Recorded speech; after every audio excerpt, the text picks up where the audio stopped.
Hello, I'm Tom. I'm a 65-year-old injury-prone runner. Today's video is going to be about my current comeback from injury and how I'm applying a different approach to this comeback.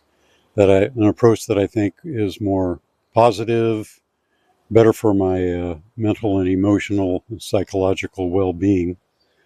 So I hope you enjoy this video. Please like and subscribe to my channel. Okay, I'll start with some quick background to what's going on with my injury. It actually began back in December when I had a bad pull. For me, it was a bad pull. For it actually only kept me out of running for, I believe it was 11 days, which is nothing I know compared to major injuries. But the comeback from that was very gradual. I was seeing a physical therapist on about a weekly basis who gave me tips and suggestions on how to increase my running very slowly in such a way that I wouldn't re-aggravate that calf muscle. So that comeback was successful. I ran in a, so it happened in December, gradually picked up my mileage to the point where I could compete in 5K road races and ran a couple of 5K road races. However, unfortunately, around mid-May, I re-aggravated that right calf. This injury resulted in about 13 days off. Halfway through that 13 days, I attempted to run a mile and aggravated it further. So I had to take, several more days off and totaling about 13 days. Currently, the calf muscle is completely healed. There is absolutely no pain, and I have begun a comeback. I'm being very conservative with my return to actual running. I'm in it's been about a week and a half since I began running again. And so about a week and a half ago, I started with an incredible 2-minute run, easy run. Yeah, that's very low mileage, but I was very concerned about how I aggravated that calf muscle with only a 1 mile easy run. So I figured that I'd better just be really gentle, easy with this return. So I put in 2 minutes easy, had absolutely no pain in the calf. And I run 3 days a week. So took a day off. And then the next day was an increase of 2 minutes. So I was running 4 minutes, day off. And then the next run was 6 minutes, so on and so forth. So I'm increasing the amount of running by 2 minutes per run, only running 3 days a week. My running goal is to get up to about 18 or 19 miles per week of running. And that may take a while. It's something where, and this leads me to point number one, that to listen to your body. So if you get only one thing out of this video, I would recommend that you listen to your body when you run. And that listening is primarily the purpose of listening to your body, for me, my main purpose is to prevent injury.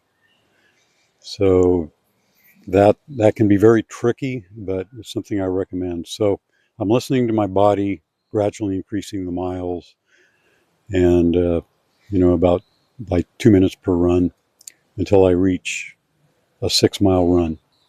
Cross training has played a significant role in not only my comeback, but my running in general. Currently, I'm also cycling, indoor cycling, 3 days per week, half hour each session. I've decided, and this will be my main change and my main approach to my comeback. I've decided to not do hard days anymore with my running.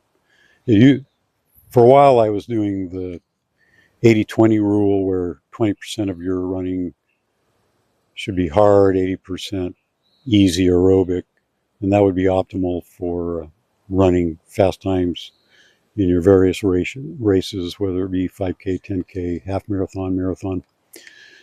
So even doing that 20% was causing injury. I have discovered the hard way, and very reluctantly, I've discovered that I cannot put in hard training, fast training with my running. All of my injuries have resulted from doing hard running. I've never been injured as a result of easy aerobic running. That's really hard to give up. But by giving that up, perhaps I will avoid future injury. I still plan on working out hard once a week, but not with running. I plan to do hard workouts on the cycling machine, indoor bicycling. I'm basically going to do, could be interval training, like 4 to 6 times 2 minutes hard with 2-minute rest intervals on the cycling machine, or hard tempo runs of 10 minutes on the tempo cycling for about 10 minutes at threshold pace or just under threshold pace, just to put in those hard training workouts. So I plan on doing that once a week on the cycling machine. And if nothing else, it'll put me in a psychological frame of mind of handling hard running workouts, so that it won't be foreign to me when I actually compete in a 5K. Yes, I plan on competing in 5Ks. The 5Ks, as I mentioned in my previous video, the 5Ks will be the single biggest risk for injury for me. Up until I run a 5K, and my goal is to race a 5K about once a month. I might add that I will include strides in before or in the middle of my aerobic run. So strides are like 4 to 6 times 15 to 20 second accelerations beginning at 5K race pace, and then the last stride being around 800-meter race pace with 1.5 minute easy jog rest in between. Strides are a gentle, easy, and I believe a low risk way to apply speed work to your training. So I'll definitely listen to my body closely when I do these strides, just to make sure that they aren't aggravating any injuries, such as this current calf muscle injury. That's how I'm approaching my training from here on out. It will be difficult forcing myself to just stick to the easy runs without speed work other than the strides that I just mentioned. But I think that will be the safest way to prevent injury. I'd like to talk about how my current comeback is affecting me psychologically, emotionally, mentally, and I'll wax a little bit philosophical. Basically, it's not bothering me. Doing the comeback is not bothering me nearly as much as comebacks have bothered me in the past. In the last video, I mentioned that my focus now is more on longevity rather than competition. So I've come to the realization that it's quite possible I'm not going to improve my 5K times from here on out. And I had high hopes for this year that I would get another PR. I've only been running now for about 3.5 years, and starting from a 60-pound overweight couch potato. And when I started out, my times were incredibly slow. And so I kept improving drastically the first year, a little bit more the second year, and just a tiny bit more the third year. So now I'm into the fourth year. And I was really hoping to improve even more and achieve some goals. My problem with lots of aches and pains and minor injuries, my problem is that I'm not able to do the training that I hope to do to accomplish my time goals. So it's quite possible I'm not going to be able to improve from here on out due to being injured all the time. Now, I do have the hope that since I'm sticking to easy aerobic running and no more hard days with my running, that I'll be able to avoid injury that way. We shall see. And if that's the case, well, who knows? There is a chance that I will be able to get even another PR for my 5K here in week 4 of my return to running, or year 4, excuse me, year 4 of my return to running. So it's been a letting go process recently in the last, well, in the last month or so. Just, there's a little bit of a sense of loss as an athlete when you have a goal, looks like you might not achieve it, that it's 50-50. It's kind of hard to face that reality and to come to a place of acceptance. And that's where I've been. And I believe I have come to a place of acceptance. I'm at peace and have not really been bothered by that sense of loss that comes with age. I'll try to list a few reasons why I think I'm not crushed by my setbacks in running, and why I'm not all that disturbed by the possibility that I may not get PRs anymore. First of all, I think that I have a fairly well-rounded life. Running isn't the end-all, be-all, etc. of my life. There's other things I'm interested in. I enjoy gardening. We have a nice garden with lots of trees, shrubs, flowers, a nice vegetable garden. And since the springtime, that has been keeping both myself and my wife busy. And so we're enjoying that and having fun with that. I'm also a fly fisherman. I enjoy fly fishing and tying flies. Lately, I've been tying a lot of flies, specifically the woolly bugger. I plan on using that soon. See that river flowing behind us? That's the Mackenzie River. And it's a good trout and salmon fishing river. I'm just a trout fisherman, fly fisherman. I don't fish for the larger fish like salmon and steelhead.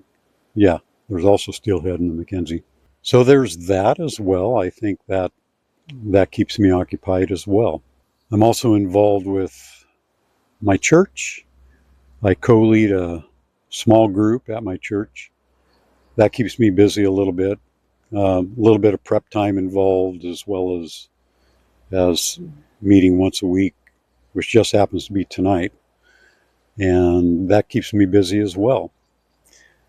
So I think I have a pretty well-rounded life, and including the running and working out at the gym. So these things keep me occupied, I think, in just the right amount of time. It takes just the right amount of time. I still have free time, and so I'm busy, but not too busy. And so I think it's the ideal. I don't have all of my eggs in one basket, so to speak, when it comes to the things that I do in life. There's a number of things that I'm involved with. I would say that running is my main hobby. I guess if you could use the word hobby, it gives meaning, gives purpose to my life. But If all of a sudden it were taken away, sure, I would be disappointed, maybe even depressed for a few days, but I'd get over it. I'm confident that I would get over it and focus on other things. If my health were still good, then I would probably do a lot of walking and hiking, and that is something I could do with my wife and friends as well, and family. So, oh well, I would just put it behind me, focus on other things, and be happy. In the Christian faith, there's a principle that comes up now and then, the principle of dying to yourself. This actually applies not just to Christians, but uh, for those of you that have children, you've had to die to yourself, to your own ambitions, to your own wants and needs. You've had to sacrifice a lot for the well-being of your children. That is basically dying to yourself. Sometimes we die to ourselves and to our own ambitions in big things. Sometimes it's little things. In my case, it's this little thing called running. I have come to a place, I think, where I've died to myself in this area. It's something that I'm willing to let go of. I hope to be running when I'm in my 80s.